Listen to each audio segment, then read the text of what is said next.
নমস্কার প্রিয় শ্রোতা বন্ধুরা, সনাতন ধর্মচর্চা চ্যানেলে আপনাদের সকলকে স্বাগত।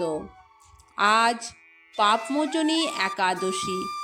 আজকের দিনে একবার হলেও শ্রবণ করুন পাপমোচনী একাদশী ব্রতকথা। পাপমোচনী একাদশীর দিনে নিয়ম মেনে ভগবান শ্রী বিষ্ণুর পুজো করার পর এই একাদশীর ব্রতকথা পাঠ করলে সুফল পাওয়া যায়। এই ভিডিওতে পাপমোচনী একাদশীর সম্পূর্ণ ব্রতকথা জানানো হলো। আশা করি নিশ্চয়ই আপনারা উপকৃত হবেন। এক বিশেষ অনুরোধ, ভিডিওটি স্কিপ করবেন না। চৈত্র মাসের কৃষ্ণপক্ষের একাদশী তিথি পাপমোচনী একাদশী নামে পরিচিত। শাস্ত্রমতে এই একাদশী ব্রত পালন করলে সমস্ত পাপ থেকে মুক্তি পাওয়া যায়, পাশাপাশি মৃত্যুর পর বৈকুণ্ঠ লাভ করা যায়। চলুন প্রিয় বন্ধুরা, আমরা আজকে শুরু করি পাপমোচনী একাদশী ব্রতকথা। মহারাজ যুধিষ্ঠির ভগবান শ্রীকৃষ্ণকে বললেন, হে জনার্দন, চৈত্র মাসের কৃষ্ণপক্ষের একাদশীর নাম ও মাহাত্ম্য কৃপা করে আমাকে বলুন। ভগবান শ্রীকৃষ্ণ বললেন, হে ধর্মরাজ যুধিষ্ঠির, আপনি যথার্থই ধর্ম বিষয়ক প্রশ্ন করেছেন। এই একাদশী সকল পাপ থেকে নিস্তার বা মোচন করে বলে এই পবিত্র একাদশী তিথি পাপমোচনী একাদশী নামে প্রসিদ্ধ। রাজা মান্ধাত্তা একবার লোমশ মুনিকে এই পাপমোচনী একাদশীর কথা জিজ্ঞাসা করেছিলেন। তার বর্ণিত সেই বিচিত্র উপাখ্যানটি আপনার কাছে বর্ণনা করছি, আপনি মনোযোগ দিয়ে শ্রবণ করুন। প্রাচীনকালে অতি মনোরম চৈত্ররথ নামক পুষ্প উদ্যানে মুনিগণ বহু বছর ধরে তপস্যা করতেন। সেখানে অপ্সরা কিন্নরদের সঙ্গে ভ্রমণ করতেন। সেখানে সব সময় বসন্তকাল থাকত। সেখানে কখনো গন্ধর্বকন্যা বিহার করত, আবার কখনো দেবরাজেন্দ্র অন্য দেবতাদের সঙ্গে ক্রীড়া করতেন। একদা এক সময় মেধাবী নামে এক ঋষিকুমার সেখানে তপস্যা করছিলেন। মঞ্জুঘোষা নামে এক সুন্দরী অপ্সরা মেধাবীকে বশীভূত করতে চাইল, কিন্তু ঋষির অভিশাপের ভয়ে সে আশ্রমের 2 মাইল দূরে অবস্থান করতে লাগল। সে বীণা বাজিয়ে মধুর স্বরে গান করত। একদিন মঞ্জুঘোষা মেধাবীকে দেখে কামবাণে পীড়িতা হয়ে পড়ে। এদিকে ঋষি মেধাবীও অপ্সরা মঞ্জুঘোষার অনুপম সৌন্দর্য দেখে মুগ্ধ হন।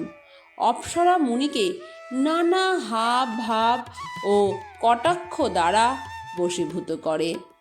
ক্রমে কাম পরবশ মুনি সাধন ভজন বিসর্জন দিয়ে তার আরাধ্য দেবকে বিস্মৃত হন।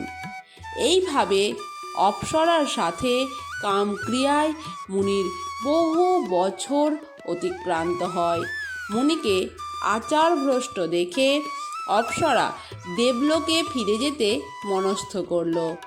একদিন মঞ্জুঘোষা মেধাবী মুনিকে বলতে লাগল, হে প্রভু, এখন আমাকে নিজ গৃহে ফিরে যাবার অনুমতি প্রদান করুন। কিন্তু মেধাবী বললেন, হে সুন্দরী, তুমি তো এখন সন্ধ্যাবেলা আমার কাছে এসেছো, সকালবেলা পর্যন্ত আমার কাছে থেকে যাও।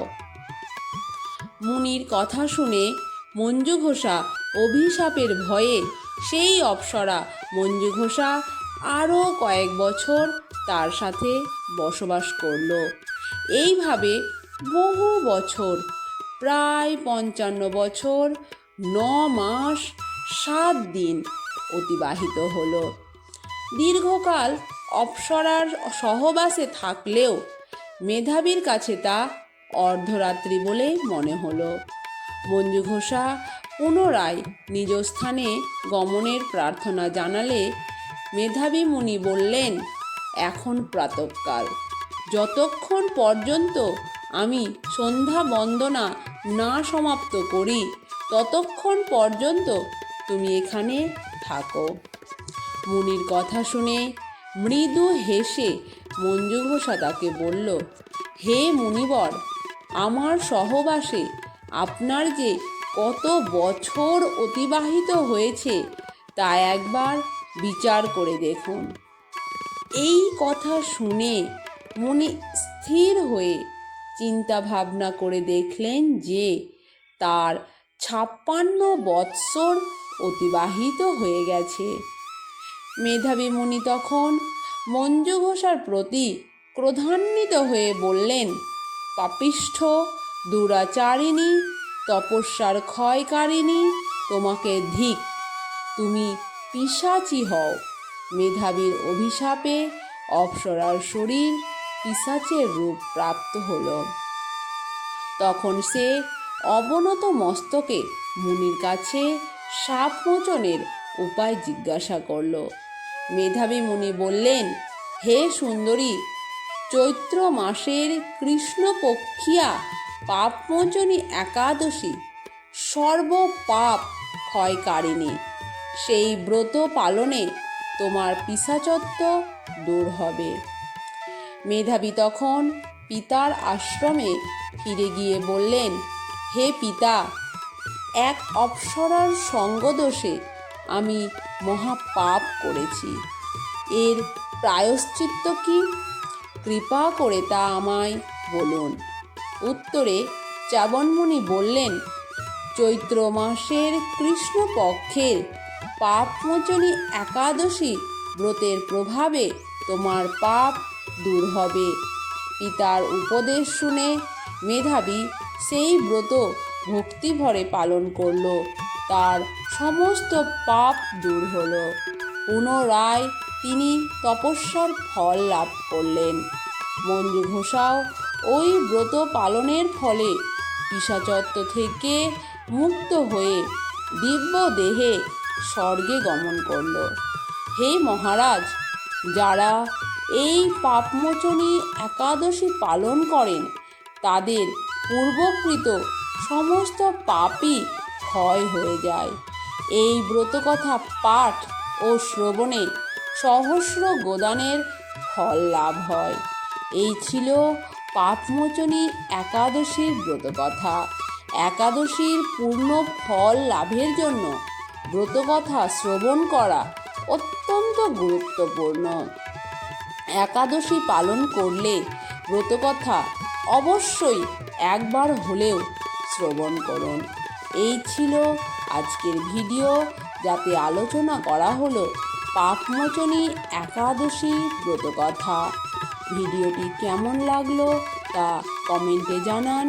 ভালো লাগলে বেশি বেশি করে লাইক, শেয়ার ও কমেন্ট করুন। চ্যানেলে নতুন হলে চ্যানেলটি সাবস্ক্রাইব করতে একেবারেই ভুলবেন না। আর এই রকম নতুন নতুন ভিডিওর আপডেট পেতে পাশে থাকা বেল আইকনটি প্রেস করুন। ভালোভাবে পালন করুন পাপমোচনী একাদশী।